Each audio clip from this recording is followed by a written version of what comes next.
আসসালামু আলাইকুম। সবাই কেমন আছেন? আশা করছি আল্লাহর রহমতে সবাই ভালো আছেন। আলহামদুলিল্লাহ, আমরাও ভালো আছি।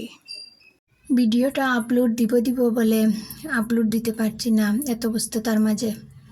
আজ ভাবলাম না, ভিডিও যখন করাই আছে একটু সময় বের করে আপলোড দিয়ে দিচ্ছি। চারিদিক এত সুন্দর সবুজ গাছপালা। আমার না গাছপালা দেখতে খুব ভালো লাগে, সেটা ফুল গাছ হোক বা অন্য কিছু হোক। আর এই গাছপালাগুলা আলাদা একটা মানুষের শান্তি দেয়। আজ সকালে না জানি হঠাৎ করে মেহমান চলে আসলো, তো তাদের জন্য পুকুর থেকে মাছ মারা হয়েছিল। মাছগুলা পরিষ্কার করে কেটে কুটে ধুয়ে এনে ভাজি করে নিয়েছি। এখন আমি আলু টমেটো দিয়ে মাছ দিয়ে রান্না করে নেব।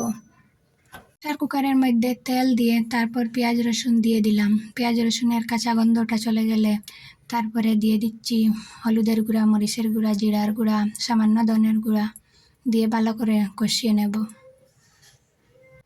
ভালো করে কষানো হয়ে গেলে তারপর দিয়ে দিব আলুগুলা।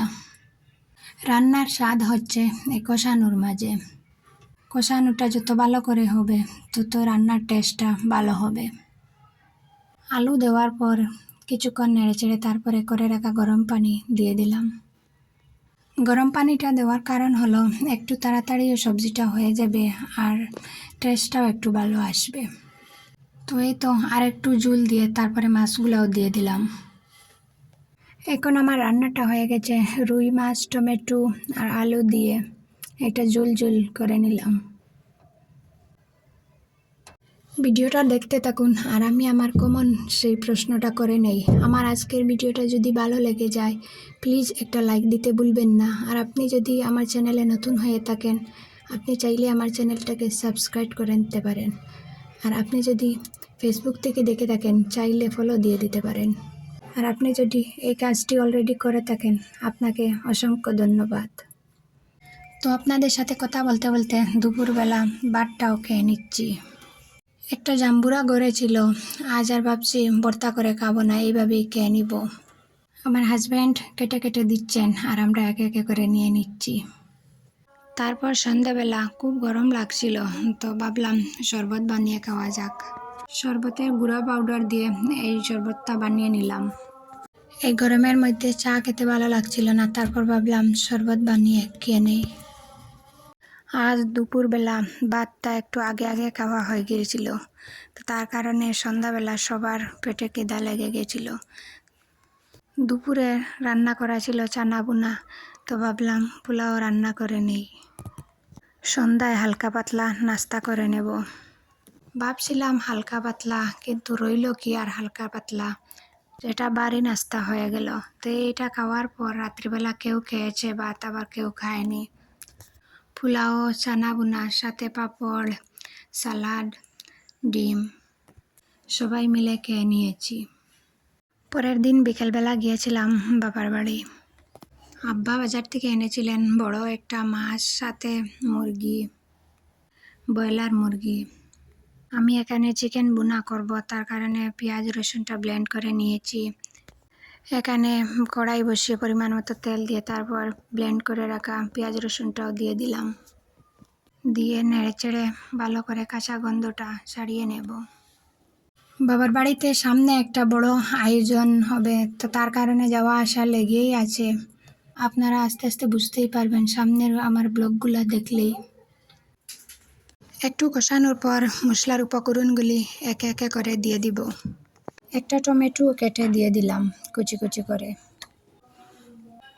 টমেটো দিলে মাংসের কালারটাও ভালো লাগে দেখতে। শুধু আমি না, আমার বাবার বাড়িতে আরও অনেক মেহমান ছিল। আমরা 3 বোনও ছিলাম।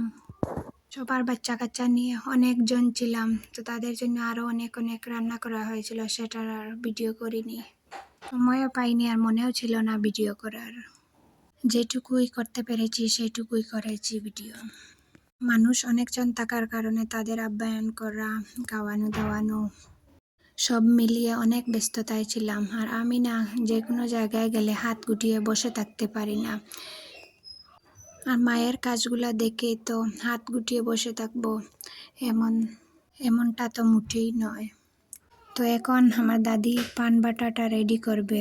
তো এটাকে কি বলে আমি জানি না, কিন্তু আমি এই পান বাটায় বলছি। পান বাটাতে যা যা দেওয়া লাগে সব কিছু আপনাদেরকে দেখাচ্ছি। আমি পান খাই না, তো এসব চিনিও না। আপনাদেরকে দেখাচ্ছি কি কি আছে এখানে। আপনারা যারা যারা পান খান তারাই হয়তো দেখলে চিনতে পারবেন কোনটার নাম কি। এখানে বেশ কয়েকটা প্যাকেট ছিল। বাজার থেকে সব কিছু কিনে নিয়ে এসেছেন, ঘরে রেডি করা হবে পান বাটাটা।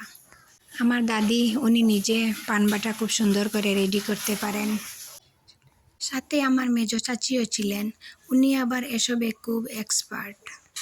এখানে অনেকটা প্যাকেট ছিল, আমি আসলে গণি নাই যে এখানে কটা প্যাকেট ছিল। কত রীতিনীতি মানতে হয় তাই না? আমি দাঁড়িয়ে দাঁড়িয়ে দেখছিলাম, শুধু আমি না, এখানে বাড়ির সবাই ছিল। আমার দাদি একজন অসুস্থ মানুষ, আসলে অসুস্থ বলতে বয়স্ক মানুষ, তো পায়ে ব্যথা, হাঁটু ব্যথা, তারপরেও এসব আনন্দে করছিলেন। তারা এত কিছু জানে, তো কি লাগে দেখুন পান খেতে, সাথে দাঁত খিলানো ছিল। চিকেন বুনাটা বসিয়ে এসে এসব দেখছিলাম আমি, আর মাঝে মাঝে গিয়ে নাড়াচাড়া করেছিলাম। তো আমার দেখো চিকেন বুনাটাও হয়ে গেছে, একদম মাখো মাখো ঝুল ঝুল রেখেছি, বেশি আর ঝুল দিইনি। আমি সবসময় এটাই করি, রান্নার সাথে সাথে চেষ্টা করি আরও কাজগুলা করে নেওয়ার। তো দেখো দাদি এখন অর্ধেক পান বাটাটা রেডি করে ফেলেছে। এই যে দেখেছেন পান দিয়ে সুন্দর সুন্দর কি একটা বলে ওটাকে, বিড়া। আমি আমার দাদিকে বললাম আমাকে একটু দেখিয়ে দাও, যে আমি একটু ট্রাই করব, কিন্তু পারছিলাম না। তারপর আমার মেজো চাচি আর দাদি মিলে সবটা রেডি করে ফেলেছে, আর খুব সুন্দর হয়েছে। আর উপরে ফুলও দেওয়া হয়েছিল, উপরের তাকে পানের মশলাগুলো দেওয়া হয়েছে, একটু সাজিয়ে বসিয়ে দেওয়া হয়েছে।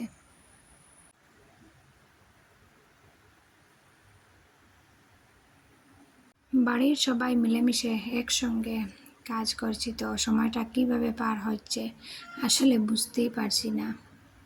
বাবার বাড়িতে গেলে মনে হয় আসলে সময়টা কিভাবে যে পার হয়ে যায় বুঝতেই পারি না আমরা।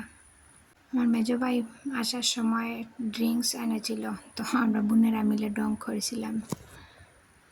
সব কিছু পরে দেখুন এতগুলা বাসন বেরিয়েছে, আর আমার ছেলেও এখানে রেডি হয়ে গেছে, সেও যাবে তাদের সাথে।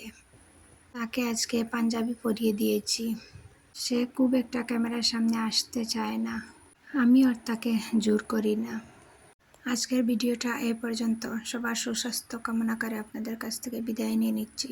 আল্লাহ হাফিজ, আসসালামু আলাইকুম।